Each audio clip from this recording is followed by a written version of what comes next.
mon intime conviction, notre intime conviction, c'est ce qu'il y a de plus précieux pour chacun d'entre nous. C'est ce qui reste après avoir écouté tous les discours, observé le monde dans lequel on vit. C'est vrai que l'intime conviction, donc elle a été différente dans les années 60, 70, 80, 90, jusqu'à aujourd'hui. Voilà. Bon. Et donc cette intime conviction, elle m'a servi de scénariste. En fait, je travaille avec un très très grand scénariste qui s'appelle David. Voilà. Et ce scénariste a une telle imagination que c'était facile pour moi de tout lui couper.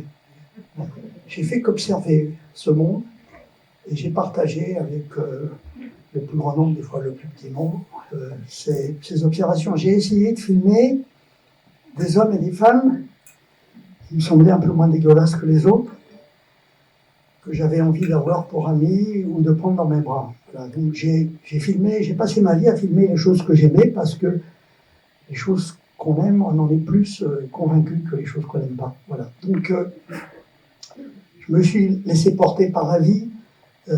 Moi-même, ma vie a été un point de repère important puisque j'ai beaucoup parlé de moi dans mes films, puisque j'ai eu la chance d'avoir 7 enfants avec 5 mamans différentes, donc ça donne des idées. J'ai eu la chance de faire le tour du monde plusieurs fois, j'ai eu la chance de tourner avec les meilleurs acteurs du monde.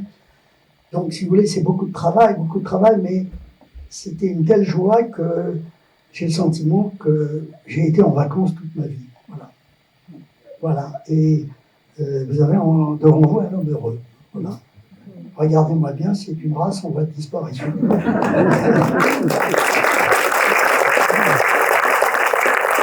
Non, mais c'est vrai parce que, comme je le dis, enfin, le sujet principal de ce film, c'est que tout ce qui nous arrive, c'est pour notre bien. C'est cruel à dire aux gens qui vont mal, mais c'est vrai que tout ce que j'ai réussi dans la vie, je l'ai d'abord raté. Et que tout ce qui m'a fait souffrir m'a donné du plaisir. J'ai pu observer, à l'âge que j'ai, je peux commencer à dire 2-3 conneries, et que, effectivement, tout est compliqué avant d'être simple.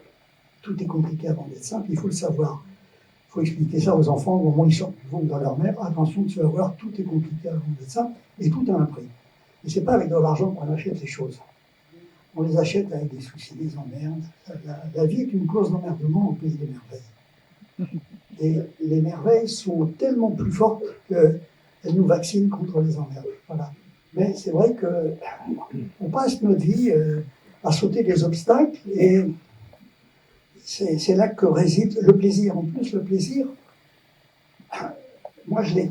Pourquoi j'ai été un homme heureux? C'est parce que j'ai découvert que le plaisir est se conjuguer au présent. Le présent est la seule chose qui nous appartient. C'est la seule chose qui nous appartient. Là, vous avez vu le film, c'est au présent pendant 2 heures. Voilà. Quand vous faites l'amour, vous ne dites pas, je vais jouir dans 3 jours. Je veux dire que le présent, c'est du cash. Quand vous allez à table, vous mangez, voilà. Et donc, le présent a toutes les vertus. Je veux dire que si on veut approcher le bonheur, on est obligé de... Or, la plupart des gens ont peur du présent. Le passé, c'est comme si vous serriez un mort dans vos bras. Et le futur, c'est un tel point d'interrogation qui fait peur à tout le monde. Donc, il fabrique une génération de trouillards. Et puis, il y a chez chacun d'entre nous 2 intelligences. Une intelligence rationnelle, qui est là qui a le sens des affaires, qui est là pour faire la fin du mois, et qui nous dit qu'on est mortel. Et puis, on a une autre intelligence irrationnelle, qui est notre inconscient, qui lui nous dit le contraire, qu'on est là pour toujours.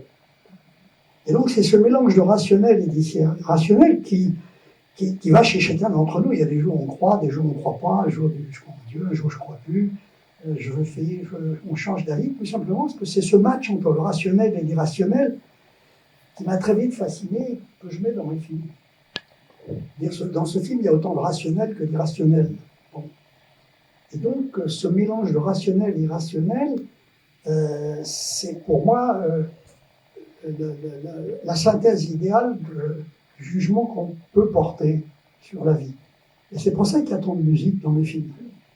S'il y a tant de musique dans les films, c'est une des grandes vedettes de tous mes films sur la musique, c'est parce que la musique parle à notre part d'irrationnel.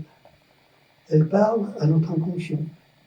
Elle parle à cette part d'éternité que nous dit notre part d'irrationnel. Voilà, donc si vous voulez, franchement, j'ai essayé, avec plus ou moins de bonheur à chaque fois,